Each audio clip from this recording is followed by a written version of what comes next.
Lods, dito pa rin tayo sa mga gumagamit ng Alinco mobile-based radio. Ito na siguro yung pinakamadaling i-operate, Lods, na radio. Tsaka sa tingin ko mas friendly series pa siya sa ICOM.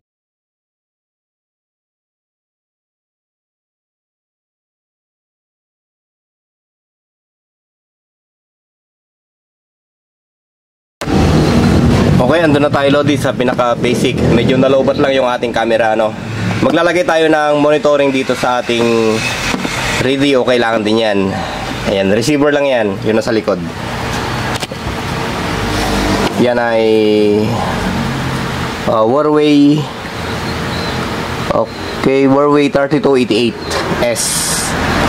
Balik tayo dito sa ating Alinco DR130 para sa... Siyempre, mas maraming information, mas maganda para dito sa ganitong klaseng radyo. Kung halimbawa man, Lodi, may mga hotkey akong hindi maituro dito at kung mayroon pa kayong alam, pwede rin kayong mag-share para siyempre malaman din ng ating mga kaibigan, mayroon pa palang hotkey bukod doon kay Christian Palaming, mayroon pa palang hotkey na pwedeng gawin sa Alinco DR130. Mapatango man yan or Quebec na DR130. Wala nang kaibahan yun, Lodi. Okay, ay sasama na rin natin ito kasi ito yung hindi ko naikabit eh. Madali na lang idikit to para sa CTCSS, mga ganyan. Pero walang mga beep over ito, Lodi. Pero pwede mong kargan dito sa may dito yung mga ginagawa. Okay, halimbawa, Lodi, pinower on na natin yan. Mag-umpisa tayo dito, Lodi, sa pag-i-install ng frequency. Ito, napakadaling i-install yung frequency nito. Okay. Mayroong nag-uusap dun sa frequency na yun, nadaanan natin. Halimbawa, Lodi, 144,200. Okay. Kung pipindutin natin yung BFO, ay wala pang naka-install sa kanya. Hanggang anong channel ba ang pwede dito? Okay, 19 channel, kaya niyang i-install. Parang 28 hotel lang din. Pero di ko sure, Lodi, kung meron pa siyang ibang way para mas maparami yung maisisave. Pero yun naman ang nakikita natin sa memory niya. Hanggang 19 lang. Okay, Lods, umpisa muna tayo dito sa pinaka-unang step natin. Siyempre, pagka hinawakan natin yung radio, kailangan din nating mag-memory. Yung iba, hindi naman na nag-memory. Bali... Basta ganito lang, gusto nila inihikot-ikot na lang o kaya depende, pinipindot yung megahertz, ayan, para step by step, ayan o, para by 10, mga ganyan, o by 100 ang pinupuntahan na frequency. Okay, ayan, madali lang naman, ayan o, parang Kenwood lang din, okay, 144,200, pupunta natin sa 144,200, ayan, 14420, okay, ganyan lang naman, Lodi, madali lang to. Pero kung gusto nyo namang i-save yung mga frequency na yan, madali lang din naman. Pinutin mo lang to. Ayan, yung 00 na yan, ibig sabihin, pagka nagbiblink yung letter M, ay wala pa rin naka-install dyan. Ayan, wala pa naka-install na frequency. Kung gusto nyo namang i-install yung 144,200 sa channel 1, halimbawa, okay? Yan yan, nabanggit ko hanggang channel 19 lang yan, ha. Ayan, gusto nyo i-install dyan, pindutin nyo lang to. Ayan. Okay, function. Tapos yun, long press nyo lang yung M or BFO. Naka-save na yan sa number 1. Okay, kung napansin nyo, yung number 1 natin ay letter M, hindi na nagbi-blink. Pero pag nilipat natin sa channel 2, which is wala pang naka-frequency dyan, ibig sabihin nagkukurap-kurap yung letter M kasi nga open space yan. Kaya pwede tayong mag-compose uli ng frequency para sa channel 2 na yan. Okay? Ayan, yung channel 2. Ano ba yan? Magkano? Okay, Lods, balik tayo dito sa may M na nakalagay na nagbi-blink. Ibig sabihin, open space yan. Kaya pwede tayong mag-compose. Bumalik tayo uli doon sa BFO mode. Ayan. Halimbawa, 418. Ayan. Ayang 418 na yan, pindutin natin yung memory. Ayan. Nag-blink pa rin. Pindutin natin ang function. Tapos, long press ulit natin tong M. Ngayon, Ang 418 na yan ay nasa channel 2 na.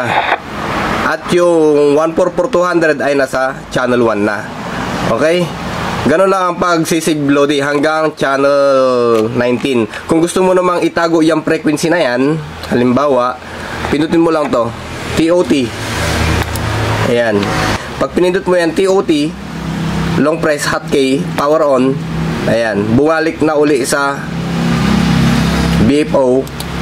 Pindutin mo ulit, pupunta na sa channel. Yung channel 1 ay naisave natin kanina, yung 144200. Ngayon, andito na siya. Yung channel 2 naman ay, ang naisave natin ay, okay, 418. 44180. Yung channel 1 natin kanina ay 144200 at yung channel 2 ay kopya.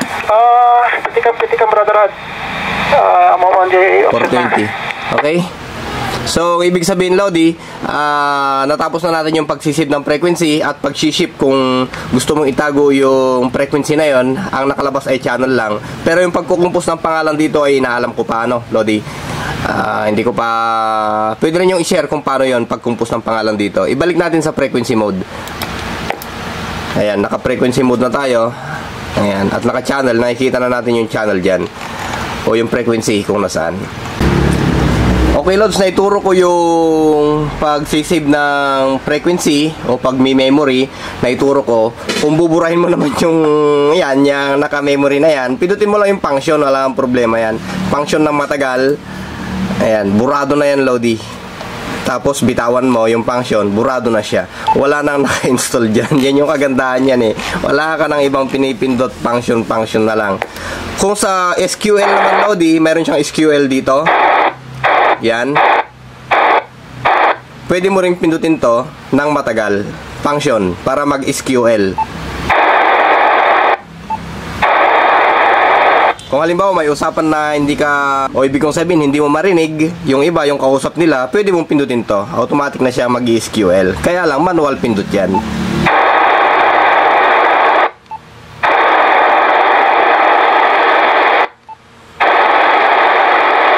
Ito pa, Lodi, ituturo ko sa inyo. Itong radyo na to ay, siyempre, maganda rin pang good time. Pwede mong pampiga-piga, mga ganyan. Depende na lang yan. Nasa tao na lang yan. O nasa modulator na lang yan. Kung gusto niyang pumiga o kung gustong, yun nga, mang good time, walang problema doon. Hindi natin mapipigilan kasi nga, radyo na nila yan eh. Okay? Naka-frequency tayo sa 418. Kung minsan, Lodi, pagka pinipindot natin to, yan o. Yan. Yung ibang DR130 ay pagka pinindot mo to, hindi ganyan ang lumalabas. Kundi, magtra-transmit yan. Magbibigay yan ng transmission. Signal. Ayan o. Bakit ito ay wala? Ayan o.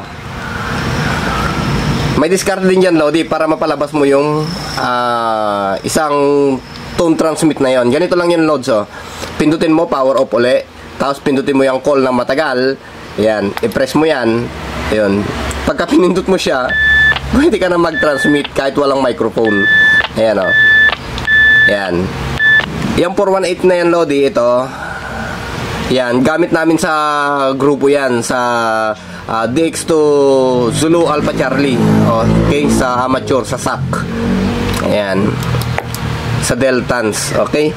Shoutout yung mga kasamahan kong Deltans dyan. Disaster Environment, Life Saving Traffic Assistance. Magandang buhay po sa inyong lahat. At kita-kits tayo sa Panagbenga.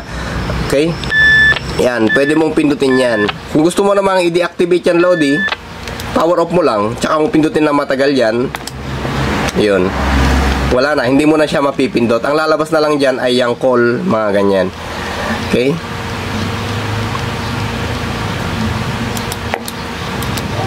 Ibalik natin sa dati. Yun. Okay, ngayon naman, may papakita pa ako sa inyo. Sa function naman, yan. Yung kanyang step. Sabi ko nga, Lodi, wala namang masama, wala namang masisira kung pindutin nyo yung radyo nyo. Sarili nyong pag-explore. Wala namang problema doon. Hindi naman pagka nakurap, mga ganyan, at kung ano-ano pa, may babalik nyo naman yan eh. Hindi makukurap yan. kahit Motorola nga na programmable, pindot-pindutin mo, hindi mawawala yung program nun Ito nga lang, kailangan mo ibalik yung dating settings niya, pindot-pindutin mo rin uli. Ayan, yan yung kanyang step. Pagka by 5 or depende kung saan mo iseset yan. Yan. Okay lods, na ipasok na natin yung step. Ano pa ba ang kailangan nating matutunan dito? Function natin. Function, BFO, function, TOT. Okay, 06. Yan naman, Lodi, yung kanyang offset. Ayan, pag naglagay ka ng offset dyan, halimbawa, ayan, 140 yung offset mo. Pagka piniga mo yan, Lodi, ayan, magkukusang mag-offset yan, mag-shifting.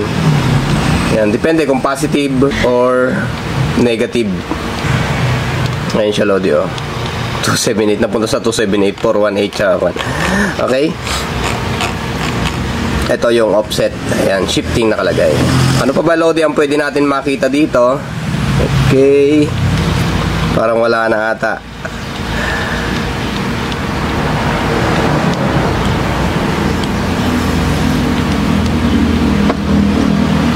Yung high and low niya, Lodi, ayan. Low, tapos high. Kung halimbawa, pinindot natin yung function, then megahertz, naka-low, function megahertz, high, ano pa ba? Function power on, yan, reset uli. Wala na yung mga in-install natin dyan. Okay, function rev. Wala namang ibang function dito. Function rev nakalagay. Okay, function, tapos rev, wala rin. Okay, yung tone natin ay, ayan, encode.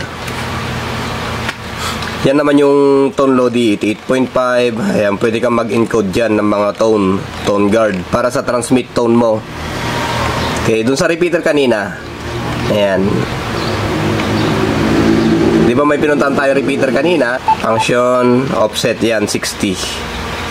Kung halimbawa, i-function plus natin, ayan, naka-encode na yung tone para sa transmission. Kung halimbawa sa frequency na yan ay may repeater, yung encode na yon ay, ayan siya, yan yung tone nya. Tapos yung offset ay andito. Ayan, depende kung anong offset ang ilalagay nyo. Okay, para pagka piniga nyo siya, halimbawa yan, ayan, yung transmission nyo na piniga sa 645 ay mayroon na siyang kasamang tone. Kung may susi yung repeater, Lodi, siya yan. Okay, ano pa ba ang pwede nating matutunan dito? Yung squelch na ituro ko naman. Ayan, tapos okay, yung menu. Alam ko napapasok ko yung menu dati dito may pinagsasabay ako Ngayon wala na. Ayan, channel naman yan. Kung gusto mo itago yung channel, yun lang. Nabanggit ko na yan kanina. Ayan. Ano pa bang pwedeng pagsabayin dito para okay. Sa tingin ko, Lodi, hindi na natin mapapalabas yung pan nito. Ayan, na-reset na natin uli. Subukan natin to. Wala, resetting na lang talaga yon. Function, call. Wala, huwag kayo matakot, Lodi, na gawin tong mga ganito. Hindi na nasisira yan. Kanina pa sana nasira to. Okay. Sa mga nagtatanong, Lodi, ng mga kasama natin, tinatanong kung anong hotkey ng mga ganitong radyo. Basta pindot-pindutin nyo lang kahit anong klaseng radyo yan. Pindot-pindutin nyo kung ano yung lumabas doon. Basta kung halimbawa magkamali kayo sa pindot na, iba na ata yung pinipindot ko. Pagka duda na kayo, wala na kayong ibang gagawin kundi power off nyo lang. Power off, power on. Yan. Babalik na naman sa dati yan. Okay. Siguro, Lodi, ay hanggang dito muna. Maraming salamat at magandang buhay. Thank you.